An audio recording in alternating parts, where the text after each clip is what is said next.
Hi all അസ്സലാമു അലൈക്കും വറഹ്മത്തുള്ളാഹി വബറകാതുഹു. എല്ലാവർക്കും സുഖം തന്നെയല്ലേ? അൽഹംദുലില്ലാ മാഷാ അല്ലാ ഞാനിവിടെ സുഖമായിട്ട് തന്നെ ഇരിക്കുന്നു. അപ്പോൾ നിങ്ങൾ തമ്പനയിൽ കണ്ട പോലെ തന്നെ ഞാനിപ്പോൾ 8 മന്ത് പ്രഗ്നൻ്റ് ആണ് കേട്ടോ. 8 മന്ത് കഴിയാനായി, 9ലേക്ക് കടക്കാനായി. അപ്പോൾ ഇന്നത്തെ വ്ളോഗിൽ ഒരു ദിവസത്തെ കാര്യങ്ങളാണ് കേട്ടോ കാണിക്കുന്നത്. രാവിലെ മുതൽക്ക് രാത്രി വരെയുള്ള കാര്യങ്ങളാണ്. നമുക്കിന്ന് ആശുപത്രി പോകുന്ന ഡേ ആണ് കേട്ടോ. തിങ്കളാഴ്ചയാണ് ഞാൻ ആശുപത്രി പോവാറ്. തിരങ്ങാടി ഗവൺമെൻറ് ഹോസ്പിറ്റലാണ് കേട്ടോ ഞാൻ കാണിക്കുന്നത്. അപ്പോൾ ഇതാണ് കേട്ടോ എൻ്റെ കിച്ചണ്. വെൽ ഓർഗനൈസ്ഡ് ആയിട്ടുള്ള ഒരു കിച്ചൺ ഒന്നുമല്ല, സാധാരണ ഒരു കിച്ചണാണ് കേട്ടോ. നമ്മൾ മോഡുലാർ കിച്ചണൊക്കെ ഉണ്ടാക്കിയിട്ട് എടുക്കാമെന്ന് പറഞ്ഞിട്ട് കൗണ്ടർ ടോപ്പ് ഒന്നും ഉണ്ടാക്കിയിട്ടുണ്ടായിരുന്നില്ല. അപ്പോൾ രാവിലെ എണീറ്റ് നിസ്കാരമൊക്കെ കഴിഞ്ഞിട്ട് ഹോസ്പിറ്റലിൽ പോകാനുള്ളത് കൊണ്ട് തന്നെ ഞാൻ രാവിലെ തന്നെ കുളിച്ച് റെഡി ആയിട്ടുണ്ട് കേട്ടോ. അപ്പോൾ ഇതാ ഞാൻ രാവിലെ വെള്ളം കുടിക്കുകയാണ് വെറും വയറ്റിൽ. ഓർമ്മ ഉണ്ടെങ്കിൽ മാത്രം ഞാൻ കുടിക്കുള്ളൂ കേട്ടോ. ഇതൊരു ശീലമൊന്നുമല്ല. ഗർഭിണിയാണെങ്കിലും അല്ലാന്നുണ്ടെങ്കിലും വെള്ളം കുടിക്കുന്നത് എപ്പോഴും നല്ല കാര്യം തന്നെയാണ് കേട്ടോ. പിന്നെ ഇപ്പോൾ അടുത്ത കാലത്ത് യൂട്യൂബിലൊരു വീഡിയോ കണ്ടിരുന്നു ഉസ്താദിൻ്റെ വെറും വയറ്റിൽ, അതായത് കാലിയായി കിടക്കുന്ന വയറ്റിലേക്ക് നമ്മൾ വെറും വെള്ളം കുടിക്കരുത്, ഒന്നെങ്കിൽ ആ വെള്ളത്തിൽ എന്തെങ്കിലും ചേർത്തിട്ട് വേണം കുടിക്കാനെന്ന്. അതിനുശേഷം ഇപ്പം ഞാൻ വെള്ളം കുടിക്കുമ്പോൾ ഒന്നെങ്കിൽ തേൻ ചേർക്കും, അല്ലാന്നുണ്ടെങ്കിൽ ചെറുനാരങ്ങൻ്റെ നീര് കുറച്ച് ചേർക്കും, അല്ലെങ്കിൽ പുതിനേൻ്റെ നീരോ എന്തെങ്കിലും ചേർത്തിട്ടാണ് കേട്ടോ ഇപ്പം ഞാൻ വെള്ളം കുടിക്കാറ്. വെറും വയറ്റിൽ വെറും വെള്ളം കുടിക്കുകയെന്നുണ്ടെങ്കിൽ മറവി രോഗം ഉണ്ടാവുമെന്നാണ് ആ ഉസ്താദ് പറയുന്നത്. എനിക്ക് PCOD ഉള്ള സമയത്ത് ഞാൻ തടി കുറക്കാൻ വേണ്ടിയിട്ട് ഒരുപാട് കാലങ്ങൾ ഇങ്ങനെ വെറും വയറ്റിൽ വെള്ളം കുടിച്ചിട്ടുണ്ടായിരുന്നു. എനിക്ക് നല്ല പോലെ മറവി രോഗം ഉണ്ട് കേട്ടോ. നമ്മൾ പിന്നെ എന്തെങ്കിലും ഒരു അറിവ് കിട്ടിയാൽ പിന്നെ അതൊന്ന് ശീലിക്കണമല്ലോ.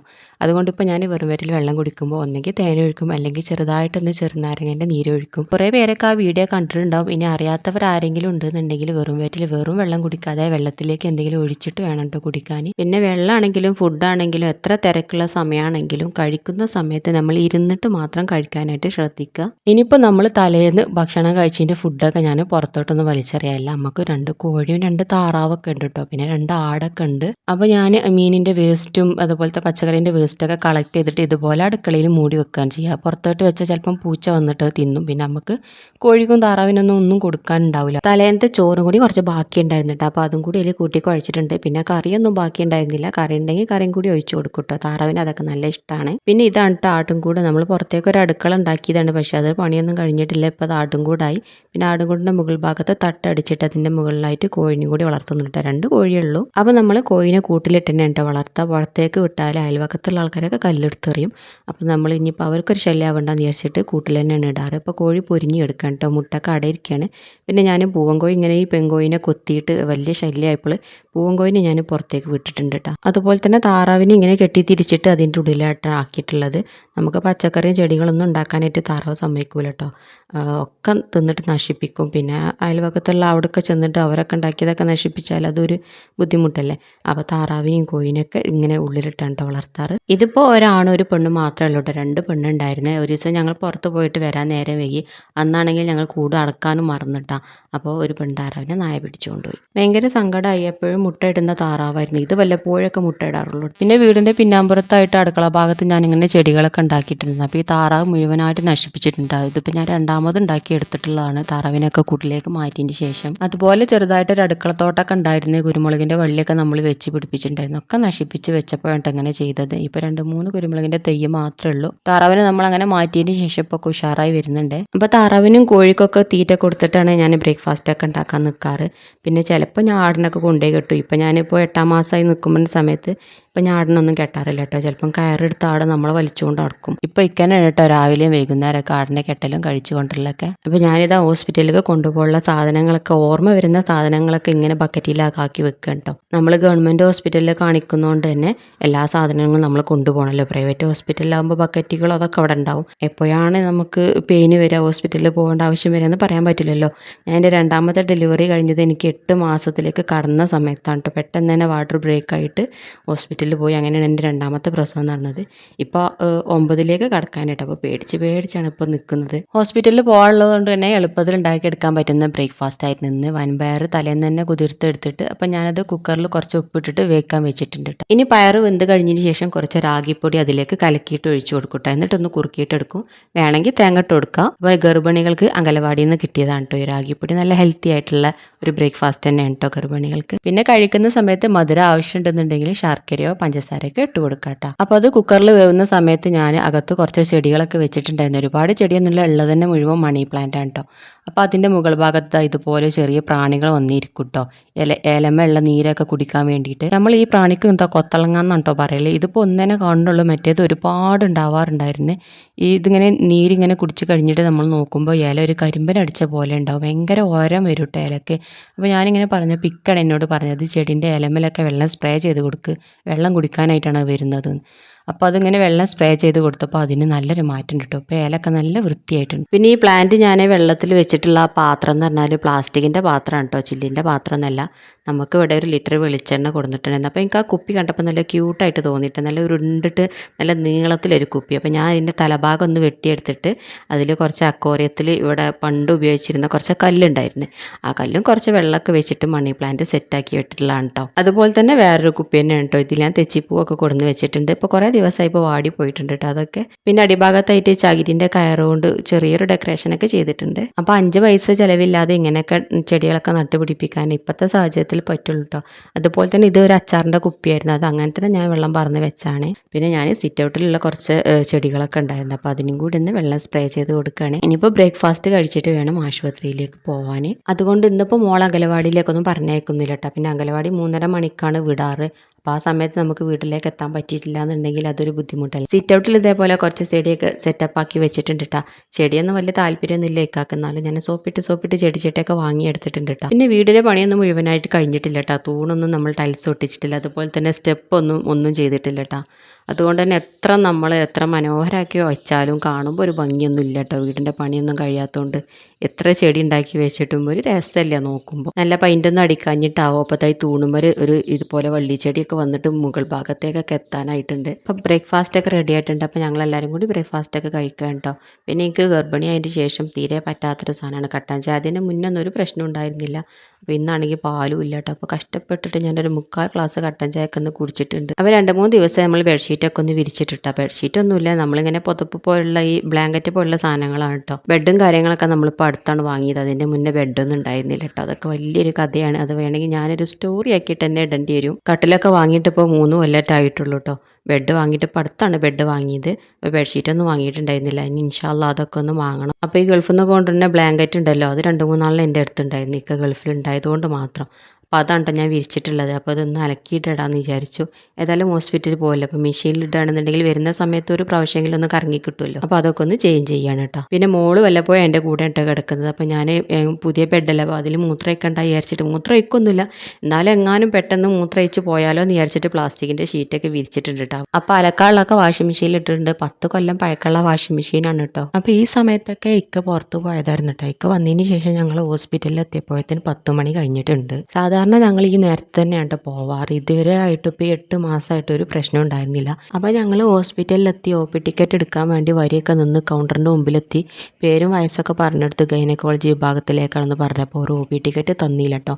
നാളെ രാവിലെ വരുമെന്ന് പറഞ്ഞു. അപ്പോൾ ഞാൻ വിചാരിച്ചു, ആകെ നെട്ടിപ്പോയിട്ട്, ഞാൻ 10 മണി എന്ന് പറഞ്ഞാൽ രാവിലെ തന്നെ അല്ലേ, പിന്നെ എപ്പോഴാണത് ഉച്ചറ്റായിട്ടുണ്ടോ എന്ന് വിചാരിച്ചു. ഞങ്ങൾ കുറേ തർക്കിച്ചിട്ടോ.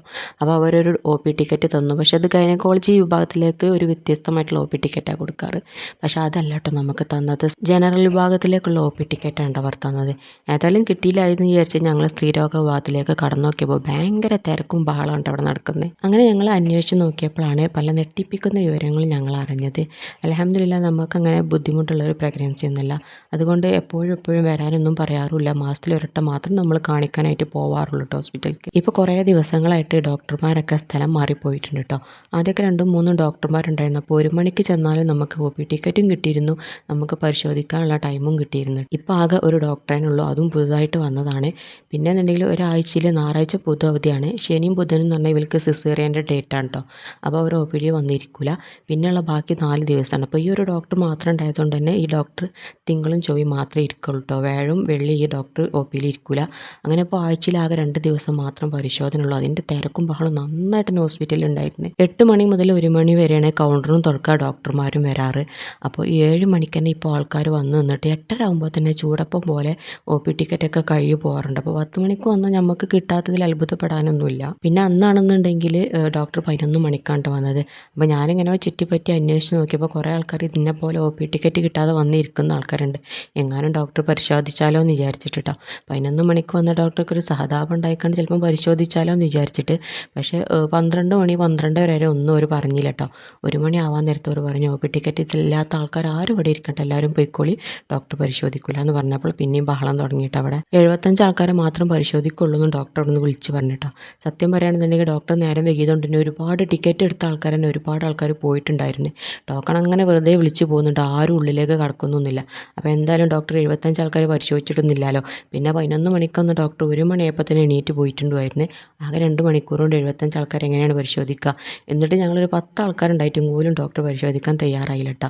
നിങ്ങൾ പോയി കേസൊക്കെ കൊടുക്കുമെന്ന് പറഞ്ഞ ഡോക്ടർ കൂസലില്ലാതെ എണീറ്റ് പോയി. ശരിക്കും കുറേ സങ്കടം വന്ന്, കുറേ ചിരിക്കാനും കുറേ കോമഡിയൊക്കെ ഉണ്ടായിരുന്നു ഇന്നത്തെ ഹോസ്പിറ്റലിൽ പോക്ക്. ഗവൺമെൻറ് എല്ലാ തരത്തിലും നമ്മൾക്ക് സാധാരണ ആൾക്കാർക്ക് പല ചികിത്സാ സൗകര്യങ്ങളും പല കാര്യങ്ങളും നമ്മൾ ചെയ്തു തരുന്നുണ്ട്.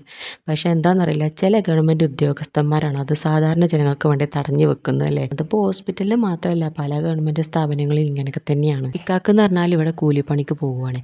ഒരാഴ്ചയിൽ 4-5 ദിവസം മാത്രമേ പണി ഉണ്ടാവുള്ളൂ. ഒരു ദിവസത്തെ കൂലി എന്ന് പറഞ്ഞാൽ മാക്സിമം ഒരു 1000 രൂപയാണ് കിട്ടുക. എൻ്റെ കൂടെ ഹോസ്പിറ്റലിൽ വരാൻ ആരും ഇല്ലാത്തതുകൊണ്ട് തന്നെ ഇക്കാക്ക് ജോലിയുള്ള ദിവസങ്ങളും കൂടി ലീവ് ആക്കിയിട്ടാണ് ഇക്ക എൻ്റെ കൂടെ വരാറ്. അപ്പോൾ ആ ദിവസത്തെ കൂലിയും പോവുകയാണ്. നമുക്ക് ചിലപ്പം ഗവൺമെൻറ് ഹോസ്പിറ്റലിൽ പ്രസവം നടന്നാൽ ഫ്രീ ആയിരിക്കും. പക്ഷേ നമുക്ക് പ്രസവം കഴിഞ്ഞിട്ടും ബാക്കിയുള്ള കാര്യങ്ങളും നമ്മളെ കുടുംബത്തിൽ വേറെ മക്കളുണ്ടല്ലോ, അവരുടെ കാര്യങ്ങളൊക്കെ നടക്കുന്നുണ്ട്. ഇക്ക ജോലിക്ക് തന്നെ പോകണ്ടേ. ഇനിയിപ്പോൾ ഒരു ദിവസം കൂടി ലീവ് ആക്കണമല്ലോ എന്ന് വിചാരിക്കുമ്പോഴാണ് ഭയങ്കര സങ്കടം. അപ്പോൾ ആ ദിവസത്തെ കൂലിയും കൂടി നമുക്ക് നഷ്ടമാവില്ലേ. അപ്പോൾ ഇതൊക്കെയാണ് ഗവൺമെൻറ് ഹോസ്പിറ്റലിൽ പോയാലുള്ള ബുദ്ധിമുട്ട്. ആദ്യമൊന്നും ഇങ്ങനത്തെ ബുദ്ധിമുട്ടുണ്ടായിരുന്നില്ല, ഇപ്പോൾ ഡോക്ടർമാരില്ലാത്തൊരു ബുദ്ധിമുട്ടാണ്. ഏതായാലും ഒരുപാട് സങ്കടമായി ഡോക്ടറെ കാണാൻ പറ്റാത്തതിൽ. പിന്നെ എൻ്റെ വീട് അവിടെ അടുത്ത് തന്നെ ആയിരുന്നു കേട്ടോ. അപ്പോൾ ഞങ്ങൾ ലോഹർ നിസ്കരിക്കാനും ഫുഡ് കഴിക്കാനൊക്കെ ആയിട്ട് എൻ്റെ വീട്ടിൽ നിന്നാണ് കേട്ടോ അതൊക്കെ ചെയ്തത്. അതൊക്കെ കഴിഞ്ഞതിന് ശേഷം ഞങ്ങളൊരു 3 മണി 3:30 ആയപ്പോൾ ഞങ്ങളെ വീട്ടിൽ തന്നെ മടങ്ങിപ്പോന്നു. പിന്നെ അസറൊക്കെ നിസ്കരിച്ച് കഴിഞ്ഞതിന് ശേഷം ഞങ്ങൾ പച്ചക്കറി തോട്ടത്തിലേക്കൊക്കെ ഇറങ്ങി, അതൊക്കെ നനക്കാനൊക്കെ ആയിട്ടൊന്ന് ഇറങ്ങി കേട്ടോ. ഇന്ന് ഡോക്ടറെ കാണിക്കാൻ പറ്റാത്ത സങ്കടം ഉണ്ടായതുകൊണ്ട് പിന്നെ എനിക്ക് വീഡിയോ എടുക്കാനൊന്നും അധികമാണ് തോന്നിയില്ല കേട്ടോ. മനസ്സൊക്കെ ഒന്നായിട്ട് സങ്കടപ്പെട്ട് ഒരുമാതിരി നിശബ്ദതയിലായിരുന്നു ഞാൻ ഇരുന്നിട്ടുണ്ടായിരുന്നത്. 1 മാസം കഴിഞ്ഞിട്ടുണ്ട് ഞാൻ ഡോക്ടറെ അടുത്ത് പോയിട്ട് നമ്മൾക്ക് പരിശോധിച്ചിട്ടൊക്കെ. അപ്പോൾ അതിൻ്റെയൊക്കെ ഒരു വിഷമത്തിൽ ഇങ്ങനെ ഇരിക്കുന്നതുകൊണ്ട് തന്നെ അധികം വീഡിയോ ഒന്നും എടുത്തില്ല. പിന്നെ മഗ്‌രിബൊക്കെ നിസ്കരിച്ച് കഴിഞ്ഞതിന് ശേഷം പതിവായിട്ട് ഓതാറുള്ള സൂറത്തൊക്കെ ഓതി. പിന്നെ ഹോസ്പിറ്റലിൽ പോയി വന്ന ക്ഷീണം കാരണം ഇനിയിപ്പോൾ ചോറൊക്കെ കഴിച്ചിട്ട് ഇശാ നിസ്കരിച്ചിട്ട് പെട്ടെന്ന് തന്നെ കിടന്നുറങ്ങാമെന്നൊക്കെ വിചാരിച്ചിട്ട് ചോറൊക്കെ കഴിക്കണ്ട. അപ്പോൾ അതിൻ്റെ വീഡിയോ ഞാൻ എടുത്തപ്പോൾ എന്താണെന്നറിയില്ല, എൻ്റെ മനസ്സിലെ വിഷമം കാരണം എന്താണെന്നറിയില്ല, ഷോർട്ട് വീഡിയോ പോയാലാണ് കേട്ടോ റെക്കോർഡായത്. ഒന്നിലും ശ്രദ്ധ കൊണ്ട് കിട്ടുന്നുണ്ടായിരുന്നില്ല, അങ്ങനെ സംഭവിച്ചു പോയതാണ് കേട്ടോ. അപ്പോൾ ചോറിന് ബീട്രൂട്ട് തോരനും മുരിങ്ങൻ്റെലയും ഉരുളക്കിഴങ്ങും കൊണ്ടുള്ള ഒരു കറിയും പിന്നെ ചെമ്മീൻ തല പൊരിച്ചതായിരുന്നിട്ടുണ്ടായിരുന്നത്. തലേന്ന് ചെമ്മീൻ കറി ആയിരുന്നു. അപ്പോൾ അതിൻ്റെ തല ഫ്രിഡ്ജിൽ എടുത്ത് വെച്ചിട്ടുണ്ടായിരുന്നേ. അപ്പോൾ അതും കൂടി കൂട്ടി ഞങ്ങൾ ചോറൊക്കെ കഴിച്ചു. ഇനിയിപ്പോൾ ക്ലീനിങ് ആണ്. ഇപ്പോൾ മനസ്സിൽ കുറച്ച് വിഷമം ഉണ്ടെങ്കിലും നല്ലപോലെ ക്ലീൻ ആക്കിയിട്ടാൽ നാളെ നേരം വെളുത്ത് എണീറ്റ് വരുന്ന സമയത്ത് നല്ല ക്ലീൻ ആയിട്ടുള്ള ആൾക്കാരെ കാണുമ്പോൾ നമുക്കൊരു സന്തോഷമാണ്. പിന്നെ പണിയെടുക്കാൻ നല്ലൊരു എനർജി ഉണ്ടാവും, നല്ലൊരു ഉന്മേഷമൊക്കെ ഉണ്ടാവും ചെയ്യും. നിസ്കാരമൊക്കെ കഴിഞ്ഞതിന് ശേഷം നമുക്ക് ഒരു ബുദ്ധിമുട്ടൊന്നും ഇല്ലാതെ പ്രസവം പെട്ടെന്ന് തന്നെ നടക്കാൻ വേണ്ടിയിട്ടൊക്കെ ചെല്ലാനുള്ള കുറേ ദിക്റുകളൊക്കെ ഉണ്ടാവും. അതെന്നൊക്കെ ഞാൻ ഇങ്ങനെ ചെല്ലായിരുന്നു. പിന്നെ കുറച്ച് സ്ഥലത്തൊക്കെ നേർച്ചയാക്കിയതുണ്ടായിരുന്നു, അതിൻ്റെ ബാക്കിയൊക്കെ ഇങ്ങനെ ചെല്ലായിരുന്നു. ലാ ഇലാഹ ഇല്ലാ അൻത സുബ്ഹാനക ഇന്നി കുന്തു മിനൽ ളാലിമീൻ എന്നാണ് കേട്ടോ ഞാൻ ദിക്റൊക്കെ ചെല്ലാറുള്ളത്. പ്രസവം പെട്ടെന്ന് തന്നെ നടക്കാൻ വേണ്ടിയിട്ട്, ബുദ്ധിമുട്ടൊന്നും ഇല്ലാതെ നടക്കാൻ വേണ്ടിയിട്ട്. മെഡിക്കൽ കോളേജിലേക്കൊന്നും പറഞ്ഞേക്കാം തന്നെ നമ്മളെ അടുത്തുള്ള ഹോസ്പിറ്റലിൽ പ്രസവം നടക്കാൻ വേണ്ടിയിട്ടൊക്കെ അങ്ങനത്തെ കാര്യങ്ങളൊക്കെ ഓർത്തിട്ട് കുറേ ദുആ ചെയ്തു. എനിക്ക് എന്താണെന്നറിയില്ല, മെഡിക്കൽ കോളേജിൽ നിന്ന് കേൾക്കുമ്പോൾ അത് ഭയങ്കര പേടിയാണ്. എനിക്ക് വേണ്ടിയിട്ട് നിങ്ങളെല്ലാവരും ദുആ ചെയ്യണേ. അപ്പോൾ ഇത്രയൊക്കെ തന്നെ ഉള്ളൂ ഇന്നത്തെ വ്ളോഗ്. ആശുപത്രിയത്തെ ഇഷ്യൂ ഒക്കെ ഒന്ന് കുറച്ച് വിശദീകരിക്കാൻ വേണ്ടിയിട്ട് കുറച്ച് ലെങ്തായി പോയിട്ടുണ്ട്. അപ്പം നമ്മുടെ ഇന്നത്തെ വ്ളോഗ് നിങ്ങൾക്ക് എല്ലാവർക്കും ഇഷ്ടപ്പെട്ടുണ്ടെന്ന് വിചാരിക്കുന്നു. ഇഷ്ടപ്പെട്ടാൽ ചാനലൊന്ന് സബ്സ്ക്രൈബ് ചെയ്യാനും ലൈക്ക് ചെയ്യാനും നിങ്ങളുടെ അഭിപ്രായങ്ങൾ കമൻ്റായിട്ട് രേഖപ്പെടുത്താനും മറക്കരുത് കേട്ടോ. ഇനി ഇതേപോലുള്ള സങ്കടകരമായിട്ട് വ്ളോഗല്ല കേട്ടോ, നമുക്ക് നല്ല നല്ല വ്ളോഗായിട്ട് ഇൻഷാ അല്ലാഹ് നമുക്ക് ഉടനെ തന്നെ വീണ്ടും കാണാം. അസ്സലാമു അലൈക്കും വറഹ്മത്തുള്ളാഹി വബറകാതുഹു.